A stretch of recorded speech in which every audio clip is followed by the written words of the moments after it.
Hey Marvel Strike Force, it's been a minute since Knull came to the game. He came with original Battle World back in late last year. The game mode wasn't great, and they took it back away for a while. His original projected release time was early February. Well, they didn't quite make that. We're running the second Battle World, or the Battle World that will unlock him now. It's the end of March. I don't know how many people actually remember his kit. I don't remember it very well, but I'd like to go take a look at it. I do know there's some things in there that are going to be very meta-defining. We got to see him in the Cosmic Crucible tournament for the content creators, and he had mixed reviews on how he performed. Let's go look at him. Let's go talk about his striker attack. Let's see if we think this character is going to be impactful for the next Cosmic Crucible season in War. Let's see what he does. He's already going to have one darkness out from just spawning in. Gain 50% assist chance, plus 15% assist chance per villain ally, or an additional 15% assist chance per symbiote. So he wants to play with villains or symbiotes to get assist chance, and that'll call in. We'll look at his basic and see what it does, but we'll do that at the end. He gains 10% speed per symbiote ally. Symbiote allies gain 15% speed and piercing. So he gets speed, but his symbiote allies get more speed. That's interesting. His character cannot gain trauma, stun, or slow, so it really only can be slowed down by ability block, and he's fast. Enemies cannot become empowered. That is the biggest line that I'm aware of in his kit so far. That is going to stop Mephisto and Apocalypse and a couple other characters, but those are the two big ones. Mephisto and Apocalypse. Mephisto gets used on defense quite a bit. That might force Mephisto off defense. And I think that's a big deal. Forcing Mephisto off defense is really big in Crucible. He's already starting to see some offensive play, but it's not a guarantee. Forcing him to not have his empowered effect, I think, kind of kills that character for defense, especially with how good he is on offense. Apocalypse being forced to offense also is a little clunky. I don't know. I'm kind of thinking that's a big deal. Do I think this character from his passive looks like he's a defensive character? Not really. Um, Flipping defense up is not that hard. He doesn't have safeguard. He doesn't have barrier. He doesn't have the things that make a character be able to live, and he's going to have lower stars. And we'll look at his stars on where he can be after his event. So, darkness. On enemy turn, if this enemy has darkness, mind control that enemy to attack the most injured enemy. This attack gains 20% damage for each darkness on that enemy, up to a max of 200%. On enemy turn, if that enemy has darkness, mind control that enemy. So, he's going to mind control the highest damage enemy, and the highest damage enemy, which generally the highest damage enemy isn't the first enemy that goes on the enemy team. It's usually like second or third or fourth. I don't know. With the exception of maybe like Kahori, which is interesting. That might have some anti-Kahori synergies going on. But even still, it's just an extra 20% damage. I don't think that's the end of the world. Enemies with darkness cannot gain speed up.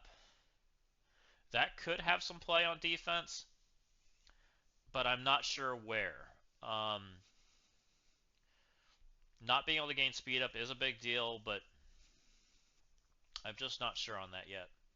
Gain 10% trade, 10% speed for each enemy with darkness, up to a maximum of 50% for self and all symbiote allies. So he gets 10% just for putting darkness on somebody. We'll see how else he can apply darkness. Lower damage reduction, damage resistance by 25% for all enemies with darkness. So he's very high damage, no defense from what I've seen so far. It's all offense so far. It looks like his first ability is his ultimate from a defense setting. Attack all enemies for 320% piercing, apply slow for 2 turns, trauma for 2 turns, and plus 1 darkness to each target. So on his first turn, he goes from 5% healing and super and average speed to super speed. So That's interesting. If this character does not have exhausted, clear all battlefield effects on the enemy side. Apply the battlefield effect Enveloping Darkness to the enemy side. This attack is unavoidable and cannot be counterattacked. Enveloping Darkness. On enemy turn, apply +1 darkness to the enemy. Flip immunity on that target. On enemy turn end, apply +1 slow up to a maximum 3. This battlefield effect lasts until cleared. It's a really good battlefield effect. It kind of makes him really pop off, but I don't know if we can protect him. The only way I see this guy being on defense is if we can protect him, or he like hard counter something. But again, if you put him on defense, I think you also put Mephisto on defense, and I think it works the opposite way. Like if you don't feel comfortable having him on defense and Mephisto on defense, then you have them both on offense. Like it really forces the extreme on both sides. I don't think there's ever a middle ground for defense. So that's interesting. And as far as like war, I think you always run it on offense. It's either you always run it on offense or you always run it on defense. I'm not sure. That it's very interesting.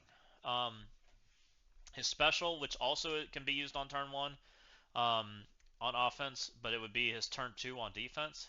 If this character does not have trauma, transfer all negative effects from each ally to self. Then flip all negative effects to on self. Copy 3 positive effects, excluding stealth and taunt, from self to each ally. So he spreads a bajillion buffs to everybody. He heals himself for 15% of his max health. Attack primary adjacent targets for 300% piercing. Apply +1 darkness. The first time this ability is used in a match, summon a 1 Carnage Enraged. The summon Carnage Enraged gains Safeguard for 2 turns and defense up for 2 turns, and this attack is unavoidable. Can I look up his thing from here? I think I have to go in game for the Carnage Enraged. Or I can go to the blog. We'll look at the blog. And then his basic is apply +1 darkness to the primary target, attack primary and adjacent targets for 270% piercing, apply slow, mind control random enemy with darkness to attack the most injured enemy, controlled characters gain 20% damage per darkness, up to 200%, and then he's got like a reduced on the effect. Let's see what his ISO does. So when forced to attack an ally, so he does apply darkness on the ISO also. I think that's important. I think that probably makes him a striker, if I had to guess. And Carnage and Rage, it's 126 speed. Knull is 127. So he's going to be like, let's just give him 10%, just to see.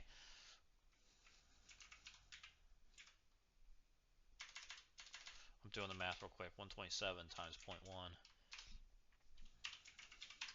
He'd be 139.7 if he gets with his 1 darkness. So Knull is going to operate first or close to first in almost every matchup outside of speed up. So that's good to know. That makes Knull really fast. Carnage Enraged. His passive, when an enemy drops below 25%, fill speed bar by 30% for self and random Knull ally, plus heal for 10%. So he does not give speed to other symbiotes. It only gives him and Knull. That's interesting. On kill, apply vulnerable to the enemy with the lowest resistance. It does not have vulnerable. Whenever an enemy has taunt, gain 50% crit damage. His ultimate's his first ability. If the primary target is above 50% health, apply trauma for 2 turns, disruptor for 2 turns, bleed for 2 turns. If he's below 50%, he applies offense down for 2 turns, defense down for 2 turns, and slow for 2 turns. Gain offense up for 2 turns, defense up for 2 turns, speed up for 2 turns. So it's like the Carnage passive. Special deals extra damage per negative effect, clear all negative effects, attack all enemies.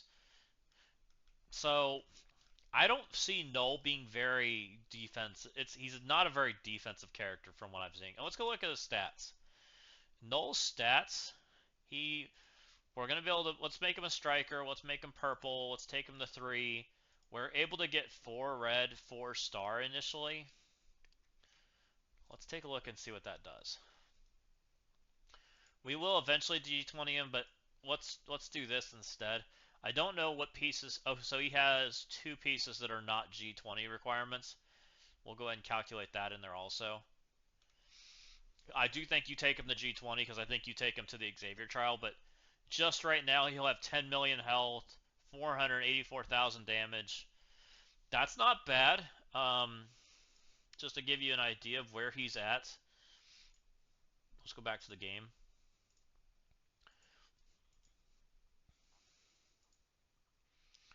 10 million health puts him pretty respectable. So Havoc, I've put his pieces on. He's at 9.4 and 500,000 damage. So Knull's a little lacking on the damage side, and Havoc has one more star. Endgame Thanos, who is really beefed up. He's pretty respectable as far as the health and damage compared to him. You know, Knull at 4 star, he's got 1 million less health, and he's got 615,000 damage. Like, that's not bad. Or sorry, he's at 484, so he's missing 100k damage, but he's also missing a ton of stars. Um, and we'll look at Knull with 7 star too, because I think eventually we'll get there. So Knull with 7-7, and we don't know how diamonds are gonna be. I'm gonna guess they're gonna lock them. But 7-7, he's at 13 million health, 700k damage. So he's very respectable stats like Endgame Thanos or some of those characters. So that's fine. So overall, I would say Knull looks good. Knull I think, is going to shut out Apocalypse and Mephisto out of the arena, which is going to really emphasize a big Odin. And Knull is going to either force us to be very offense heavy or very defense heavy in Crucible. And I think it's going to lean more offense heavy because I just don't know if there's a way to protect Knull, and I think that might be the problem. The only thing that saving grace that I think there could be is you might, if you can protect Knull, then you probably put him on defense and you put Mephisto in another room on defense, and then you'll run like Odin, Mephisto, and Knull on defense. But I think that's going to be tough. Because I think you're going to see a lot of people run Knull on offense just to deal with the Mephisto. But I think what that's going to do is that's just going to force people to take Mephisto and make him offense, which makes then tips the scale way into the offense side instead of being like 50-50. So then it becomes like an efficiency game in Crucible. So I really think that Knull is going to tip the scale and not, and in Crucible to be an efficiency battle, which completely changes how you look at Crucible rooms. Because if you don't get defensive wins, then it's all about efficiency. So I think Knull is going to completely upheave the Crucible meta, and I think we get him mid this week. I think we get him on Saturday, if I'm not mistaken. So that'll be we'll have him for day 3 of Crucible. I'm pretty sure, which is a little weird. We're gonna have different Crucible rooms based on the day. So yeah, that'll be interesting. He's Mystic, so we will not be able to use him in the raid. He also, with him being Mystic, makes we have to watch out in War for Mighty Avengers, because Mighty Avengers they get energy for versing Mystic, so all of a sudden Vision takes his first turn and swipes away 30% speed bar. So we have to be careful not putting too many Mystics on a team also. And the other thing is Knull is a villain, so he works with Cabal. I don't think he's going to be a symbiote team. I think most of the symbiotes aren't good enough. We'll see if he's enough to make a symbiote team really good, but I think right now Knull and Gore are going to play a lot together. I think we might see Knull and Void Knight play a lot together because Void Knight's still a really good character. But but I don't think we're going to see like the full Hive Mind team or a full symbiote team because their stats are so dated. I'm very hesitant to upgrade all of the Hive Mind team because Knull comes out. Right now, my plan is to upgrade Gore to G20 because I want to take him into the Xavier trial, and Knull to G20. The rest of them, I'm kind of just on hold.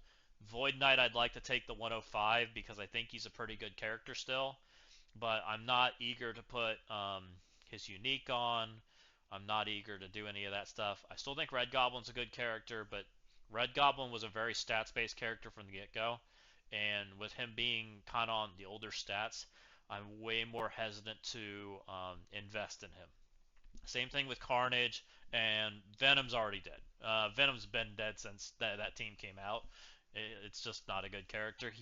Venom wants to take multiple turns, and that's just not the way the game is right now. So, with that being said, I think Knull is going to be great. I think Knull is going to completely upheave the meta, and I think in a good way. As far as arena goes, I want Mephisto and Apocalypse out of the arena because it makes space for new characters to thrive. And I think that's good because when you have these big percentage damage hits that hit for 50 and 60% of your character's health, that just takes away a character's value. So Knull kicking those characters out of the arena, I think, is going to make a huge difference, even if Knull doesn't do much himself other than just block the empowered effect. Um, I think that's enough for today. We'll check him out when he comes out this week, and we'll showcase some attacks with him. I look forward to showing what he can do and how he really impacts the meta in the next couple weeks.